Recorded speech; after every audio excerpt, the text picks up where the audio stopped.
Hello everyone, welcome to self smart study. Science के 555 की series में ये हमारी फोर्थ वीडियो है। 3 वीडियोज़ हम इससे पहले कवर कर चुके हैं। अगर आपने वो वीडियोज़ नहीं देखी हैं तो वो वीडियो ज़रूर देख लें। अगर आपने इस चैनल को सब्सक्राइब नहीं किया है तो चैनल को सब्सक्राइब ज़रूर कर लें, और जिससे कि आने वाली वीडियो का नोटिफिकेशन आपको सबसे पहले मिल सके। चलिए नेक्स्ट क्वेश्चन हम यहाँ पर कवर करते हैं। तो पहला क्वेश्चन यहाँ पर क्या दिया गया है, लेंस की अक्षमता का मात्रक क्या है। तो इसका मात्रक हो जाएगा dioptre.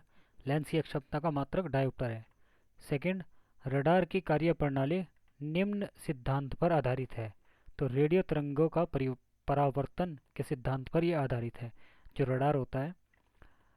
Question number third, Newton की गति के नियम के अनुसार निम्न में से कौन सा कथन सत्य है। यहाँ पर ऑप्शन दिए गए थे, तो न्यूटन के हमने तीनों नियम के बारे में बताते हैं, डिस्कस करते हैं। अब तो न्यूटन की गति के कितने नियम होते हैं? 3 नियम है न्यूटन की गति के, जिसको पहला होता है हमारा जड़त्व का नियम। जड़त्व का नियम क्या कहता है, यदि कोई वस्तु विराम अवस्था में है तो वह तब तक विराम अवस्था में ही रहेगी जब तक उस पर बाहरी बल लगाकर गतिशील नहीं किया जाएगा, और यदि कोई वस्तु गतिशील है तो उस पर बाहरी बल लगाकर ही विराम अवस्था में पहुंचाया जा सकता है। न्यूटन के प्रथम नियम को जड़त्व का नियम भी कहा जाता है। एग्जाम्पल के तौर पर हम यहाँ पर कहेंगे, रुकी हुई गाड़ी के अचानक चलने पर उसमें बैठे यात्री पीछे की ओर झुक जाते हैं। तो ये किसके अनुसार, इसमें कौन सा न्यूटन का नियम लागू होता है? न्यूटन का प्रथम नियम लागू होता है। दूसरा एग्जाम्पल की यहाँ पर बात करेंगे, पेड़ को हिलने से उसके फूल टूटकर गिर जाते हैं। तो ये भी न्यूटन का कौन सा नियम हो जाएगा यहाँ पर? न्यूटन का फर्स्ट नियम हो जाएगा। और न्यूटन का जो गति का द्वितीय नियम है, जिसको हम संवेग का नियम भी कहते हैं, इसे कहते हैं हम law of motion, sorry law of momentum. संवेग का नियम हो जाएगा, वस्तु के संवेग में परिवर्तन की दर उस पर लगाए गए बल के अनुक्रमानुपाती होती है, जिसको कहते हैं हम डायरेक्टली प्रोपोर्शनल होती है, तथा संवेग परिवर्तन आरोपित बल की दिशा में ही होता है। जैसे कि हम बात करेंगे, जैसे क्रिकेट खिलाड़ी तेज गेंद आती हुई, जो भी क्रिकेट के जो कैच लेनी होती है, सो बॉल को कैच करते समय क्रिकेट का खिलाड़ी अपने हाथ को फील्डर पीछे की ओर खींच लेता है। तो ये किसके अनुसार आता है? न्यूटन के सेकंड नियम के अनुसार आता है यहाँ पर। तो गति का तीसरा नियम कौन सा होता है, जिसको कहते हैं क्रिया प्रतिक्रिया का नियम, rule of action and reaction. इस नियम के अनुसार प्रत्येक क्रिया के बराबर तथा विपरीत दिशा में प्रतिक्रिया होती है। इस नियम को क्रिया प्रतिक्रिया का नियम भी कहते हैं। जैसे कि बंदूक से गोली छोड़ते समय पीछे की ओर झटका लगता है, और रॉकेट का आगे बढ़ना ये क्रिया प्रतिक्रिया के नियम के अनुसार आता है। तो न्यूटन के हमने तीनों नियम के बारे में डिस्कस कर लिया है। तो यहाँ पर ये कौन सा हो जाएगा?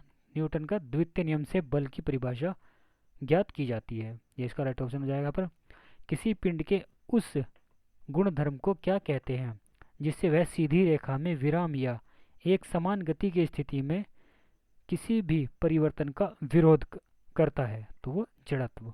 क्वेश्चन नंबर 5, लेजर निम्न सिद्धांत पर कार्य करता है। तो विकिरण तथा उदीप्ति उत्सर्जन पर कार्य करता है। दलदल में फंसे व्यक्ति को लेट जाने की सलाह दी जाती है क्योंकि क्षेत्रफल अधिक होने से दाब कम होता है। तो बर्फ के टुकड़े को आपस में दबाने पर टुकड़े आपस में चिपक जाते हैं क्योंकि दाब अधिक होने से बर्फ का गलनांक घट जाता है। ये इसका राइट आंसर हो जाएगा यहाँ पर। 8th क्वेश्चन क्या कह रहा है, मोटर कार में शीतलन तंत्र किस सिद्धांत पर कार्य करता है? तो ये करता है केवल संवहन के सिद्धांत पर कार्य करता है। क्वेश्चन नंबर 9 पर आते हैं हम, जीवित प्राणियों के शरीर में होने वाली निम्नलिखित में से कौन सी एक प्रक्रिया पाचन प्रक्रिया कहलाती है? यहाँ पर 4 ऑप्शन थे, तो उसमें से मैंने राइट आंसर उठाया। तो प्रोटीनों का एमिनो अम्ल में विघटन। क्वेश्चन नंबर 10 क्या कह रहा है, एक टेलीविज़न में दूरस्थ नियंत्रण के लिए के लिए किस प्रकार के वैद्युत चुंबकीय विकिरण का उपयोग किया जाता है? तो हतर्ज या लघु रेडियो तरंगे। क्वेश्चन नंबर 11, मीथेन जिसके वायुमंडल में उपस्थित है, मीथेन किसके वायुमंडल में स्थित है? वो है बृहस्पति। बृहस्पति इसका राइट आंसर हो जाएगा। तो प्रोटीन के पाचन में सहायक एंजाइम होता है।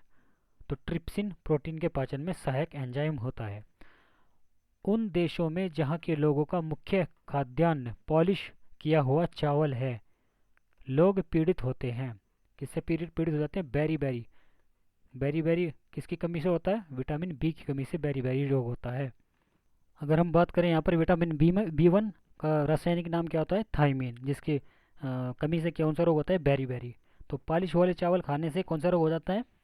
बेरी बेरी बीमारी हो जाती है। विटामिन बी 2 के बारे में अगर बात करें तो राइबोफ्लेविन इसका रासायनिक नाम है। बीमारी कौन सी हो जाती है? इससे आँख की बीमारी हो जाती है।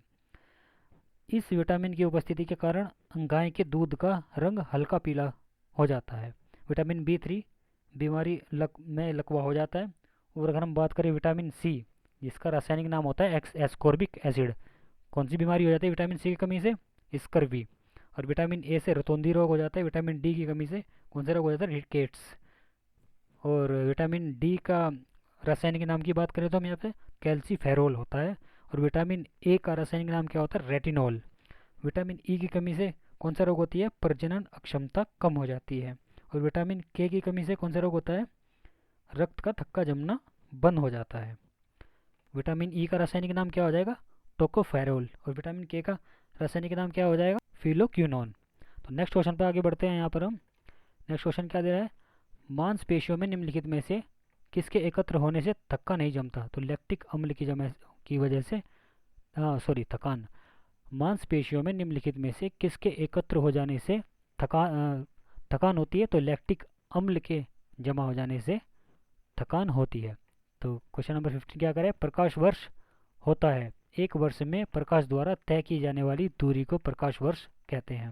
क्वेश्चन नंबर 16 समुद्र की गहराई नापने के लिए कौन सा उपकरण प्रयोग किया जाता है? तो फेदोमीटर। समुद्र की गहराई नापने के लिए फेदोमीटर का उपयोग किया जाता है। और भूकंप की तीव्रता नापने के लिए सिस्मोग्राफ का उपयोग किया जाता है। और वायु का तापमान, वायु के जो का दबाव जो होता है वो मापने के लिए बैरोमीटर का यूज किया जाता है। तो कंप्यूटर की जो आईसी चिप होती है किस पदार्थ की बनी होती है? तो ये सिलिकॉन की बनी होती है।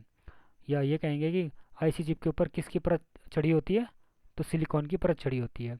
वह काल्पनिक रेखा जो फोकस एवं पोल से गुजरते हुए गोलाकार दर्पण पर पड़ती है वह क्या कहलाती है? मुख्य अक्ष कहलाती है। क्वेश्चन नंबर 19 अगर किसी वस्तु का फोकस अवतल दर्पण पर पड़ता है तो उसकी छाया कैसी बनती है? तो अनंत बनेगी उसकी छाया। जिसकी शेडो बनेगी वो इनफाइनाइट बनेगी। तो वह धातु जो अम्ल एवं अक्षार के साथ क्रिया करके हाइड्रोजन निकालती है तो वो क्या है? जिंक। क्वेश्चन नंबर 21 जीव विज्ञान शब्द का प्रयोग सर्वप्रथम किसने किया? तो लेमार्क तथा ट्रेविरेंस ने किया था। तो यहाँ पर बात करते हैं मात्रक का। क्वेश्चन आ गया कार्य का मात्रक क्या है? जूल। कहीं जहाँ पूछा गया ये आसान आसान क्वेश्चन कई बार पूछे गए एग्जाम में। तो प्रकाश वर्ष किसकी इकाई है? दूरी की इकाई है। क्वेश्चन नंबर 24 एक ही प्रकार के परमाणुओं से मिलकर बना पदार्थ कहलाता है तत्व। दो या दो से अधिक तत्वों के मात्रा के विचार से एक निश्चित अनुपात में संयोग करने से बना पदार्थ कहलाता है यौगिक कहलाता है। यहाँ पर बात करते हैं किसी ध्वनि स्रोत की आवृत्ति में होने वाले उतार चढ़ाव को क्या कहते हैं? डॉपलर प्रभाव। किसी कोई भी साउंड होता है उसके अंदर ऐसे उतार चढ़ाव जो होता है साउंड के अंदर, तो उसको क्या कहते हैं? डॉपलर प्रभाव कहते हैं। कोई कण एक सेकंड में जितना कंपन करता है उस संख्या को क्या कहते हैं? आवृत्ति। क्वेश्चन क्लियर है? नेक्स्ट क्वेश्चन क्या कहते हैं? क्वेश्चन नंबर 28 वायु में ध्वनि की चाल 332 मीटर प्रति सेकंड होती है। यदि दाब बढ़ाकर 2 गुना कर दिया जाए तो ध्वनि की चाल क्या होगी? 332 मीटर प्रति सेकंड ही रहेगी। तो 29 क्वेश्चन क्या कहता है? निम्नलिखित में से समय का मात्रक क्या है? समय का मात्रक ये यहाँ पर गलत दिया है। समय का मात्रक प्रकाश वर्ष नहीं होता, सेकंड होता है समय का मात्रक। प्रकाश वर्ष तो दूरी का मात्रक होता है। तो ये क्या पारसेक? पारसेक किसकी इकाई है? दूरी की इकाई है। नेक्स्ट क्वेश्चन पर चलते हैं। यहाँ पर निम्नलिखित में से कौन धातु होते हुए भी विद्युत का कुचालक है? तो शीशा विद्युत का कुचालक है। अगर किसी भी बिजली का तार अगर हम शीशे के ऊपर रख देंगे तो उसमें करंट नहीं लगेगा, तो कुचालक होगा। निम्नलिखित ये देखिए निम्नलिखित में से किस अधातु में धातुई चमक पाई जाती है? तो ग्रेफाइट और आयोडीन के अंदर धातुई चमक पाई जाती है। क्वेश्चन नंबर 33 की हम बात करते हैं। एक गुब्बारे में हाइड्रोजन व ऑक्सीजन गैस के बराबर बराबर अणु हैं। यदि गुब्बारे में एक छेद कर दिया जाए तो हाइड्रोजन गैस तेजी से निकलने लगेगी। ठीक है, तो नेक्स्ट क्वेश्चन पर आते हैं हम। क्वेश्चन नंबर 34, कपूर के छोटे छोटे टुकड़े जल की सतह पर नाचते हैं। जो कपूर की गोली होती है उसके छोटे छोटे जो कण होते हैं वो जल की सतह पर तैरने लगते हैं तो और नाचने लगते हैं। तो किसके कारण? तो पृष्ठ तनाव के कारण। क्वेश्चन नंबर 35 क्या कह रहा है? पानी का घनत्व अधिकतम होता है। कितना होता है पानी का घनत्व? 4 डिग्री सेल्सियस होता है पानी का घनत्व। ठीक है, और 100 डिग्री सेल्सियस में पानी उबलने लगता है। यदि दो उपग्रह एक ही वृत्ताकार कक्ष में चक्कर लगाते हैं तो उनके वेग समान होंगे। क्वेश्चन नंबर 37, पृथ्वी की परिक्रमा कर रहे एक उपग्रह से एक पैकेट छोड़ दिया जाता है तो उपग्रह के साथ उसी चाल से पृथ्वी की परिक्रमा करेगा। 37 क्वेश्चन हो गया हमारा। 38 के ऊपर जा चलते हैं हम। 38 क्वेश्चन क्या कह रहा है? निम्नलिखित में से कौन सा एक यौगिक है? तो ये ऑप्शन थे तो उसमें से एक हमने राइट कर दिया, अमोनिया एक यौगिक होगा। तो यंग प्रत्यास्था गुणांक एसआई का मात्रक क्या है? तो यंग प्रत्यास्था गुणांक का मात्रक क्या है? मीटर प्रति न्यूटन प्रति मीटर का स्क्वायर। ये स्क्वायर है, यहाँ पर 2 यानी ऊपर हो गए। तो 4, कैंडिला किसका मात्रक है? ज्योति तीव्रता का मात्रक है कैंडिला। ओके, तो इस वीडियो में इतने ही। नेक्स्ट वीडियो में हम नेक्स्ट 40 क्वेश्चंस कवर करेंगे। ये सीरीज ऐसी कंटिन्यू रहेगी। यहाँ पर हम मोस्ट इंपॉर्टेंट 500 क्वेश्चन हम कवर कराएंगे जो कि सभी कम्पिटिटिव एग्जाम में, जिस भी एग्जाम में साइंस पूछी गई है तो वहाँ पर यहाँ से बहुत क्वेश्चन आपको मिलेंगे। तो वीडियो को आप बार बार रिपीट करके देखें। जितने भी मैं सीरीज़ कराऊँगा 10 से या 12 वीडियोज़ होंगी, उन 10-10 मिनट की। तो आप कंटिन्यूसली इस वीडियो को देखते रहें। दिन में 3-4 से 5 बार एक वीडियो को आप देखेंगे तो सभी क्वेश्चंस आपको रट जाएंगे। तो इस सीरीज़ में मैं ऐसे ही कंटिन्यू रखूँगा। और वीडियो को ज़्यादा से ज़्यादा शेयर करें और चैनल को सब्सक्राइब करें। इस चैनल पर मैं गवर्नमेंट जॉब के नोटिफिकेशंस भी लेके आता हूँ। उस तरह के नोटिफिकेशन भी आपके पास पहुँचते रहेंगे, जिसके लिए आप इस चैनल को सब्सक्राइब करें और वीडियो को ज़्यादा से ज़्यादा शेयर करें। तो thanks for watching, keep learning.